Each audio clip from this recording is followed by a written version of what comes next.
नमस्कार, स्वागत है आप सभी का हिंदी खबर में। मैं हूं आपके साथ ऋचा सिंह। चलिए खबरों की शुरुआत करते हैं इस वक्त की बड़ी खबर के साथ। और इस बीच बड़ी खबर है प्रयागराज से, जहां यूपी एटीएस की टीम आज फिर पहुंची है धूमनगंज थाना।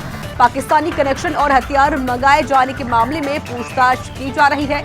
आतंकी संगठनों से इस संबंध को लेकर भी पूछताछ की जा रही है। तो देखिए, माफिया अतीक अहमद से पूछताछ के लिए यूपी एटीएस की टीम धूमनगंज थाने पहुंची है, जहां पर अतीक और अशरफ से हथियार के मामले में पूछताछ की जा रही है। अतीक अहमद और अशरफ को धूमनगंज थाने में पूछताछ के लिए रखा गया है। शुक्रवार रात एटीएस टीम और धूमनगंज थाना की जो फोर्स थी, दोनों को कड़ी सुरक्षा में लेकर कौशाम्बी के लिए निकली थी। रास्ते में अतीक की तबीयत बिगड़ी और टीम को वापस कालविन अस्पताल जाना पड़ा। शनिवार की सुबह से असद को सुपुर्द एक खाक करने की तैयारी की गई और दूसरी तरफ अतीक अहमद से पूछताछ की तैयारी भी की गई थी। धूमनगंज थाने में 7 लोगों की एटीएस टीम अतीक अहमद से हथियार के बारे में पूछताछ कर रही है।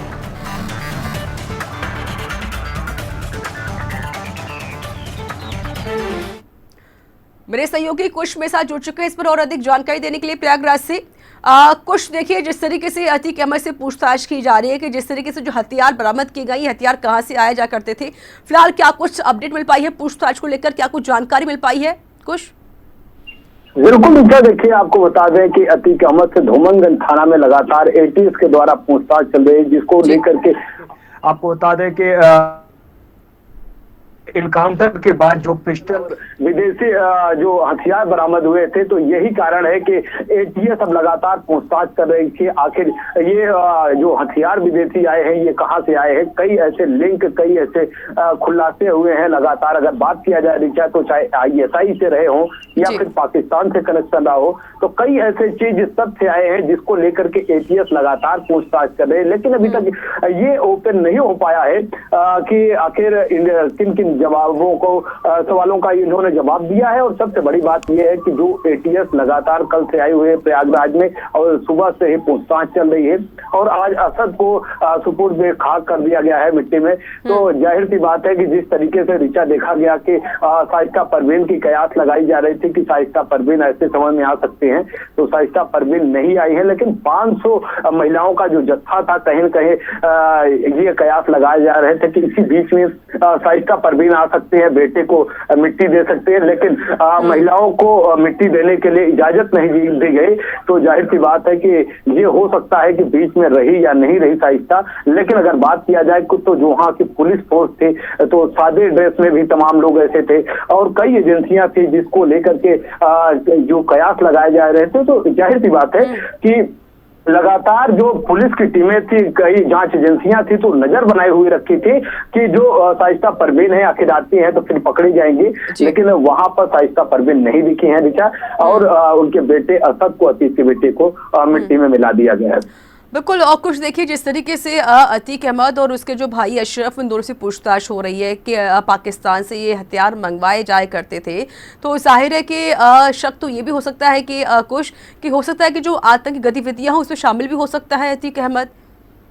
जाहिर सी बात है, देखिए, अगर आतंकी गतिविधियों की बात किया जाए तो लगातार यही पूछताछ चल रहा है एटीएस के द्वारा कि आखिर ये विदेशी जो हथियार आए हैं कहां से आए हैं।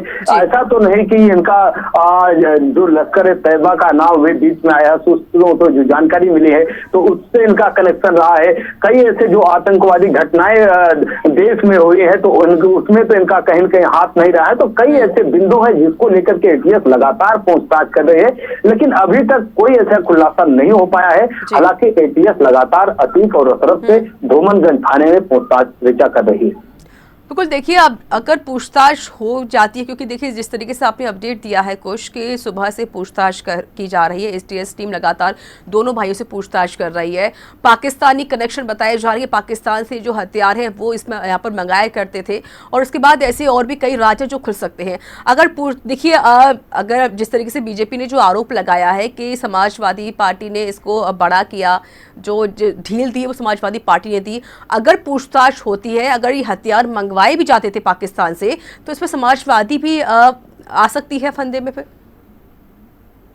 बात किया जाए समाजवादी पार्टी की या फिर भाजपा की, तो जाहिर सी बात है कि जब असद को इनकाउंटर पुलिस ने किया था तो उसी समय उप मुख्यमंत्री केशव प्रसाद मौर्य ने यही कहा था कि समाजवादी पार्टी पर तंज करते हुए उन्होंने कहा था कि समाजवादी पार्टी अपराधियों को संरक्षण दिया है, जिसको लेकर के जो आज ये देखने को अपराध मिल रहा है, जाहिर सी बात है कि समाजवादी पार्टी ने अपराधियों को संरक्षण दिया, अपराधियों को पाला है, लेकिन भाजपा में ऐसा कदाप नहीं होगा। तो लेकिन अगर बात किया जाए सपा की, तो समाजवादी पार्टी के राष्ट्रीय अध्यक्ष हो या फिर सांसद डिम्पल यादव हो और या फिर ओवैसी हो, तो कहीं न कहीं भाजपा पर भी वो तंज कसते हुए नजर आए हैं। तो राजनीतिक पार्टियां जो हो लगातार एक दूसरे पर तंज कसती हुई नजर आ रहे हैं, इससे खूब सियासत भी हो रहा है।